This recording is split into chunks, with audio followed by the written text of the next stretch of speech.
വെനസ്വേലയിലെ American അതിക്രമത്തെ അപലപിച്ച മുഖ്യമന്ത്രി Pinarayi Vijayan. വെനസ്വേലയോട് America കാണിക്കുന്നത് തെമ്മാടത്തരമാണ്. American അധിനിവേശത്തിനെതിരെ ശബ്ദിക്കാൻ ഇന്ത്യക്ക് കഴിയുന്നില്ല. ഇന്ത്യ എന്ന രാജ്യമാണ് അപമാനിതരാകുന്നതെന്നും മുഖ്യമന്ത്രി പറഞ്ഞു. നേരെ രാജ്യത്തിലേക്ക് അമേരിക്കൻ പടയെന്നിറങ്ങുന്നു.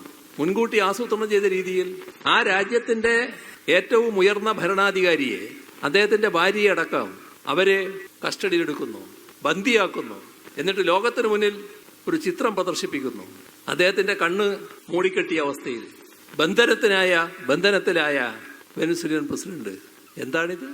എത്ര വലിയ തെമ്മാടിത്തമാണ്, എത്ര വലിയ കാടത്തമാണ്. ലോകത്തോട് പരസ്യമായി പറയാണ്, അവർ വാതിലടക്കാൻ ശ്രമിച്ചു, ഞങ്ങൾ വാതിലടക്കാൻ സമ്മതിച്ചില്ല. പിടിച്ചതിന്റെ വിശദാംശങ്ങൾ പറയുകയാണ്. ഇരച്ചുകാരി അമേരിക്കൻ പട്ടാളക്കാർ.